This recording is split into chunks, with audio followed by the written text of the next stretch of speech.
Subscribe my YouTube channel. Press the bell icon. में अगर पूछा जाए कि वर्तमान समय का सबसे घातक हथियार कौन सा है तो अधिकतर लोगों का जवाब होगा परमाणु हथियार। पर क्या आप जानते हैं कि परमाणु हथियार के अलावा भी ऐसे बहुत सारे हथियार हैं जो इतने ज्यादा घातक हैं कि उन पर प्रतिबंध लगाया गया है, यानी कि ऐसे हथियार जिन्हें युद्ध भूमि में इस्तेमाल करना इलीगल है। और आज के एपिसोड में हम आपको 5 ऐसे ही घातक हथियारों के बारे में बताने जा रहे हैं जिन पर बैन लगा हुआ है। So without wasting any time let's begin. सबसे पहले तो आपको ये मालूम होना चाहिए कि इन हथियारों पर प्रतिबंध किसकी तरफ से लगाया गया है। तो ऐसे अनफेयर वेपन्स पर प्रतिबंध लगाने का काम करती है जिनेवा कन्वेंशन, जिसे जिनेवा संधि भी कहते हैं। चलिए अब आते हैं इस वीडियो के मेन टॉपिक पर, और इस लिस्ट में पहले नंबर पर है ब्लाइंडिंग लेजर वेपन्स। ये एक ऐसा हथियार है जो दुश्मन को हमेशा के लिए अंधा बना सकता है, और इस तरह के हथियारों को 1980 कन्वेंशन के प्रोटोकॉल 4 के तहत बैन किया गया है। और इस प्रोटोकॉल के तहत उन सारे हथियारों पर प्रतिबंध है जो किसी को भी हमेशा के लिए अंधा बना सकते हैं। और शायद आप सोच भी रहे होंगे कि क्या इस तरह के हथियार सच में है भी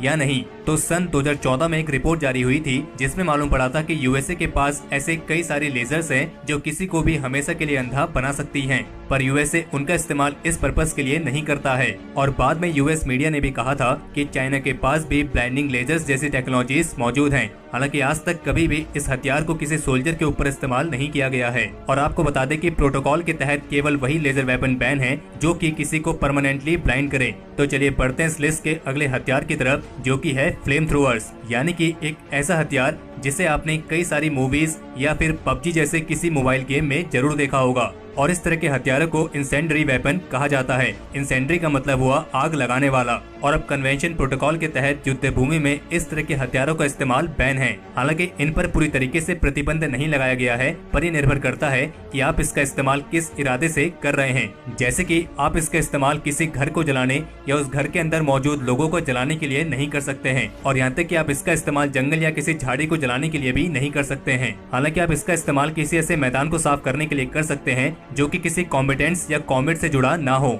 और अगर बात करें इतिहास की, तो प्रथम और द्वितीय विश्व युद्ध में इस तरह के हथियार का इस्तेमाल काफी ज्यादा किया जाता था। और एक रिपोर्ट के अनुसार कोरियन और वियतनाम वॉर के दौरान भी यूएस की मरीन फोर्स ने भी इस तरह के फ्लेम थ्रोअर वेपन का इस्तेमाल किया है। इस लिस्ट में अगला हथियार है लैंड माइंस। जिनेवा कन्वेंशन के प्रोटोकॉल 1 के तहत मिलिट्रीज उन लैंडमाइंस का इस्तेमाल नहीं कर सकती हैं जिन्हें एक्सरे से भी डिटेक्ट नहीं किया जा सकता है, यानी कि non detectable anti personal mines, जिन्हें खास तौर पर फेंस एरिया से बाहर की तरफ लगाया जाता है। और यूनिसेफ की एक रिपोर्ट के अनुसार वर्तमान समय में भी दुनिया भर में करीब 110 मिलियन के आसपास एक्टिव माइंस मौजूद हैं, यानी कि ये वो माइंस हैं जो पहले के युद्ध में कभी लगाई गई होंगी और आज भी ये एक्टिव हैं और ये इंतजार कर रही हैं कि कोई आए और इनके ऊपर पैर रखे और ये ब्लास्ट हो जाएं। और इसी रिपोर्ट के अनुसार हर साल लैंडमाइंस की वजह से करीब 100 लोगों की मौत होती है। और इसीलिए अब ऐसी लैंडमाइंस का इस्तेमाल करना जिनमें सेल्फ डिस्ट्रक्शन मैकेनिज्म नहीं है बिल्कुल इलीगल है। लेकिन अभी भी इस तरह की लैंडमाइंस पर जो प्रतिबंध है वो पूरी तरीके से नहीं लगा है, क्योंकि इस ट्रीटी को अभी तक चाइना, रशिया और यूएस की तरफ से पास नहीं किया गया है।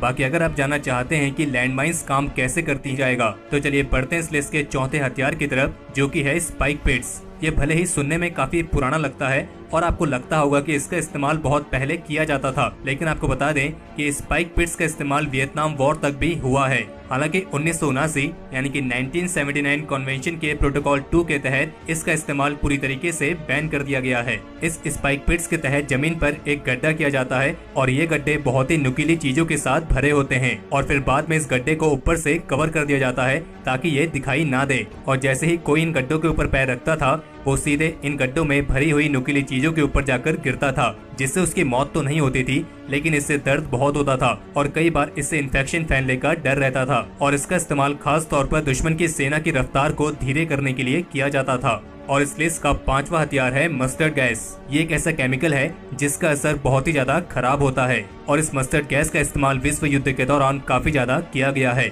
ये मस्टर्ड गैस किसी को भी अस्थायी रूप से अंधा बनाने, उसकी स्किन को बुरी तरीके से जलाने या फिर उसके लंग्स को बहुत बुरी तरीके से डैमेज करने के लिए काफी है। और अगर कोई इसके संपर्क में बहुत देर तक रहता है तो उसकी मौत निश्चित है। और अगर इसको एक्सपीरियंस करने वाले इंडिविजुअल की मौत ना हो तो भी उसे जलने के कारण बहुत सारा दर्द झेलना पड़ता है। और इस मस्टर्ड गैस को ब्लिस्टर एजेंट के नाम से भी जाना जाता है। और इसकी तरह ही और भी अन्य गैसेस हैं, जैसे कि फॉस्जिन गैस या फिर हाइड्रोजन साइनाइड गैस, इन पर भी प्रतिबंध लगाया गया है। तो हमारे आज के इस एपिसोड के लिए इतना ही। और अगर आपको हमारी वीडियोस पसंद आती हैं तो आप हमारी वीडियोस को लाइक जरूर करें और लाइक करने के साथ ही इसे अपने फ्रेंड्स के साथ भी शेयर करें। और अगर आप चैनल पर नए हैं और आपने अभी तक इस चैनल को सब्सक्राइब नहीं किया है तो इस चैनल को सब्सक्राइब जरूर करें, क्योंकि हम रोजाना ऐसे ही इंटरेस्टिंग